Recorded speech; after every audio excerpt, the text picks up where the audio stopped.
Boa noite. Então, eu vou apresentar o trabalho de manejo de solo da água. Eu vou fazer um vídeo agora para ver se fica melhor explicado do que o primeiro trabalho que eu fiz. Então, a conservação do solo é uma etapa muito importante para manter o nosso solo firme e com potencial produtivo, já que o solo é um recurso natural que deve ser utilizado como patrimônio da humanidade, independente do uso ou da posse dele.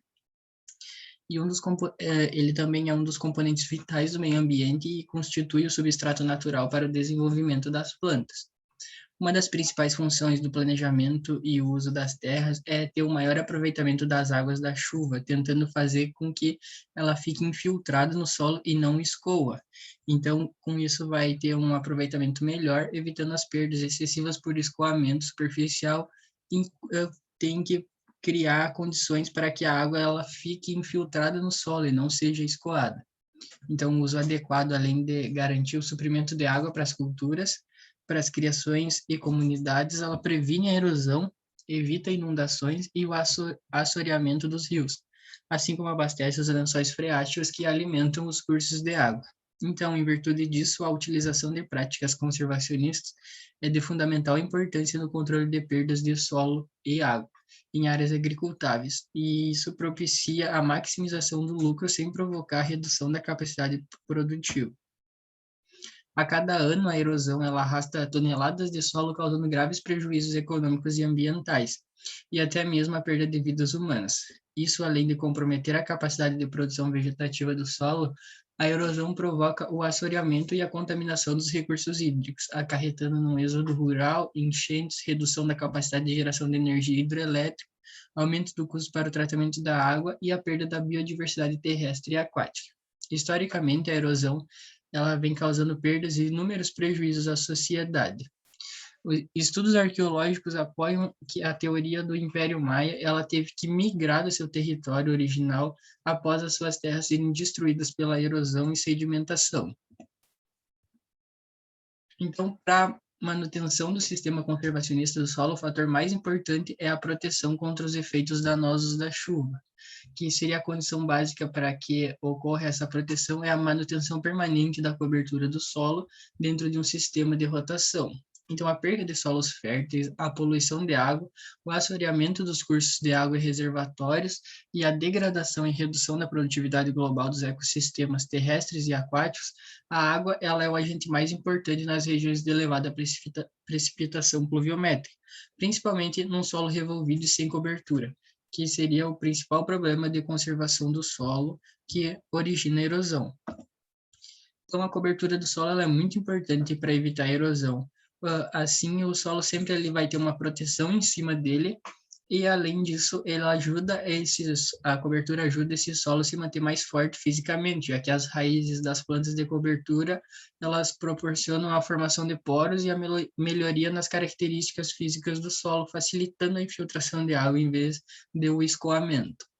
Os restos culturais das culturas de cobertura do solo também fornecem maior teor de matéria orgânica para o solo, contribuindo para o controle da erosão. Aqui temos uma imagem de uma construção onde tem um terreno em declive e facilmente, se esse solo tivesse descoberto, ele facilmente iria ocorrer erosão devido ao impacto das gotas da chuva que iam levar esse solo para baixo. Então, com essa cobertura, ela maximiza a perca de água por escoamento, vai ocorrer um maior infiltramento e o impacto dessas gotas vindas do céu até a terra vai ser amortecido por essa cobertura vegetal.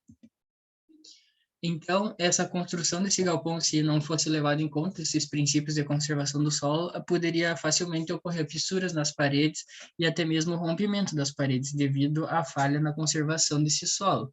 E o solo estar descoberto faz com que o impacto das gotas de chuva no solo e também a proporção de água que não é absorvida por ele, devido à capacidade de retenção, ela vai escoar, formando canais de escoamento e levando as partículas do solo, nutrientes e o maior problema que seria causar as desagregações, que logo se transformam em erosão do solo.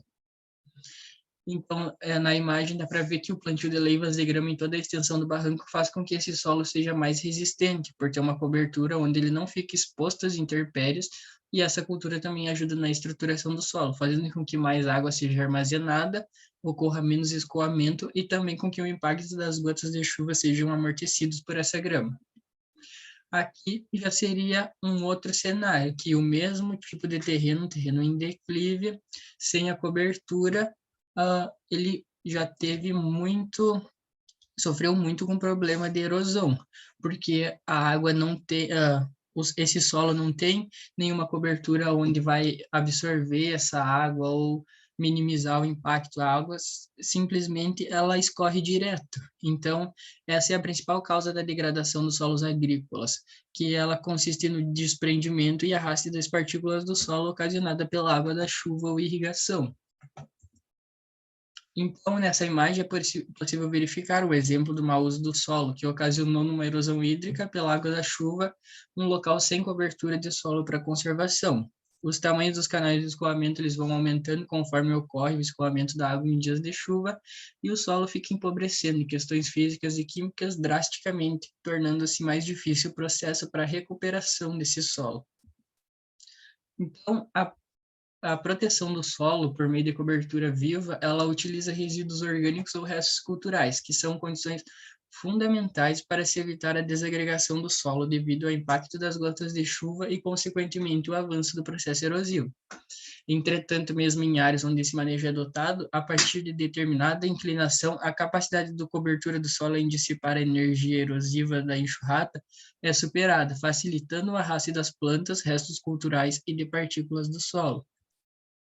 Então, para se garantir essa eficiência da cobertura do solo e reduzir a ação da enxurrada, é necessário compartimentar o comprimento do declive em áreas menores, seja através de barreiras físicas, como terraços e valetas, barreiras vivas, como plantio em faixas e cordões vegetados. Então, dentre essas plantas utilizadas para a formação desses cordões, o capim vetiver é considerado uma das mais eficientes por possuir um sistema radicular profundo, chegando a até 6 metros de profundidade. Apresenta também uma alta rusticidade e adaptabilidade a variadas condições de solo e climas, e as sementes estéreis sob as nossas condições, o que impede que ela se torne uma planta invasora.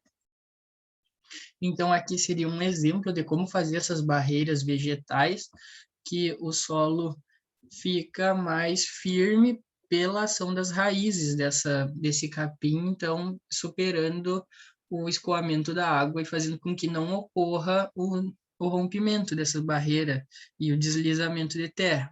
Então, essa aplicação do capim para o controle da erosão é uma das técnicas que se utiliza para estabilizar as encostas e taludes, fazendo o que se chama de grampeamento do solo, que além de reter os sedimentos arrastados pela enxurrada e reduzir a velocidade da mesma, ela diminui o poder erosivo. Porém, outras técnicas devem ser associadas a esta para que esse processo erosivo possa ser controlado com maior segurança, que também seria a questão de cobertura desse solo. Aqui mais um exemplo desse solo com essas barreiras, pode ver que também tem uma cobertura, esse solo não está exposto, além de ter essas barreiras. Então, outro fator seria a implantação de espécies de frutíferas nativas, que é uma opção interessante, já que além de impedir que o solo se arraste e se perca pelos canais de erosão, são fonte de frutos e nativas da nossa região, então seria mais fácil o cultivo. Algumas espécies que são recomendadas para cobertura do solo, também para prevenção de erosão, seria a grama, a ervilhaca, o amendoim forrageiro, que é bastante usado. A grama e o amendoim forrageiro são os dos mais usados para cobertura de solo nessas questões. O trevo subterrâneo também. Aí, como foi falado, as frutíferas nativas também são importantes, como as barreiras, que seria a pitangueira, os sete capotes. Aqui na imagem poderia também ter sido efetuado esse plantio de frutíferas nativas nessa área e ajudar mais ainda a agregar esse solo. Nessa outra, para recuperar também, junto com a cobertura, seria interessante o plantio de frutíferas nativas. Isso é uma área da prefeitura que ficou bem bastante tempo sem um manejo dela, ela foi simplesmente largada ali e agora está desse jeito. Cada vez que chove mais, abre mais esses canais de erosão e fica mais difícil de se recuperar com o plantio de, de frutíferas e também cobertura do solo, já que vai ter que ser feito um preparo, então, um preparo desse solo antes de ser efetuado essa cobertura e o plantio dessas mudas. As referências que foi usada no trabalho. Obrigado.